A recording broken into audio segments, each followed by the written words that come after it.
Welcome back to the channel. After our previous discussion on the insanity of war, I want to speak today on the subject of life after death and what happens to us after we pass from this world. I'm sure this is a subject that crosses many minds during the course of our longevity contemplations, especially during this time of rapid change that is coming over the world systems as we once knew them. I'm going to bring the perspective from the law of one material as a guide to what we can expect when that day arrives. It is comforting to know that we need not fear this transition, and while the raw material is not totally written in stone for us, we can trust that it comes from those who have been before us and that they know a damn sight more about the universe and systems than we do.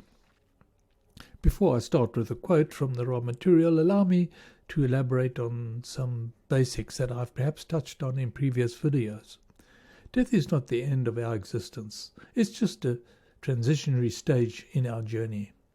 Our souls are eternal entities, fractal souls that are on a sojourn from the beginning of our octave to the end of this octave. This is already covered ground, but I want to stress the point that our soul essence and energy are transferred to a higher state of vibration than the third density living we have here on Earth. In accordance with Einstein's law of conservation of energy and mass, matter is never destroyed. It just changes its state.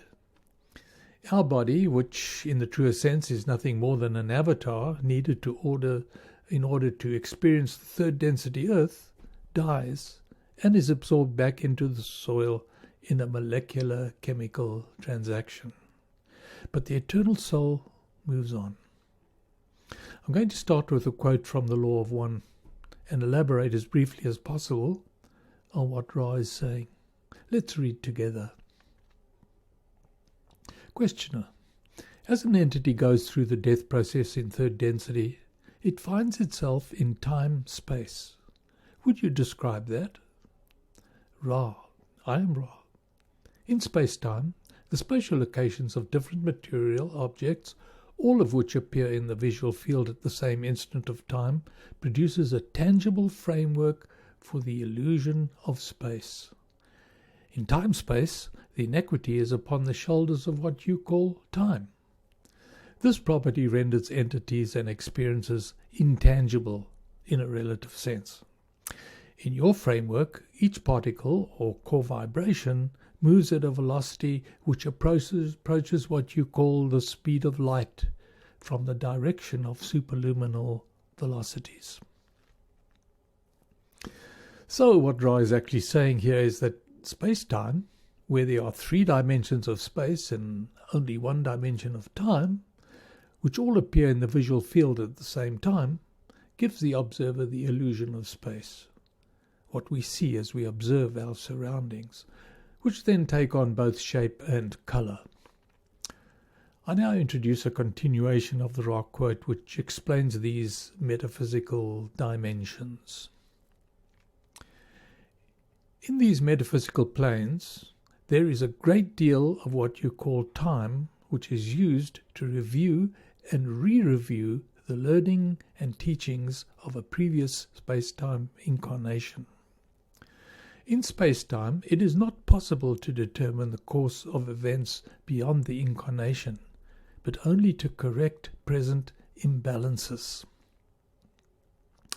Now, in time-space, remember we're talking about superluminal speed, that is beyond the speed of light. What we'll perceive is a single dimension. That means no up, no down, and no lateral views. Only the view of a single spatial dimension. And we will witness this single dimension in our time frame, or in a time frame of our choice. Let's say a technical inclusion, which allows us the privilege of selecting a past incarnation that took place in space-time, for the purpose of forgiving ourselves for whatever indiscretion we had perpetrated during that incarnation. According to Ra, we can only correct the present imbalances during the incarnation, that is, while we were or are in space-time continuum of third density. Ra gives us an idea of what this time-space dimension is in relation to the space-time physical illusion into which we all incarnate. Let's read together. Ra, I am Ra. Time-space is no more homogeneous than space-time. It is as complex and complete a system of illusions, dances and patterns as is space-time, and has structured a system of what you call natural laws. So there we have it. Because space-time and time-space are both closely linked to the third density illusion, with both offering a service to the body-mind complex, the interchange of these services only serve those who are in the reincarnation cycle and who will return to Earth or another third density planet. It should be understood that in the current time frame on Earth, there will be many who will ascend to the fourth and fifth density vibration to become a part of the new Earth, and who, in doing so, will not return to the third density illusion, unless by choice. Ra tells us that in the dichotomy of this close relationship the two timelines have with each other, a set of natural but mutually different laws is spawned for each. I feel I need to include some of the physics involved in the transition from space-time to time-space, because those who know what Einstein's theory of special relativity has to say about this will be saying that such a transition is impossible. However, we're not talking about a physical body making the transition. We are talking about the pure essence of soul, one that in this form exists at a very high vibration of light and will not be affected in any way when the physics comes into play. So what does happen? Well, firstly, as the soul approaches 99.999% of the speed of light, all third-dimensional time comes to a dead stop, and mass increases to infinity. So while the time element will still be in play for the soul, the mass will not come into play, because the soul has no physical mass, only a spiritual mass. As the speed increases up to the barrier between the two time specifics, the transition becomes effectual, and the soul is ejected into the single-dimensional and multi-time element of time-space. And theoretically, that's how I believe it works. I'm not a scientist, but I understand the language. Let's get back to the space-time third density during an incarnation and talk about healing of the physical body, how it can happen through the subconscious mind. Let's hear from Ra.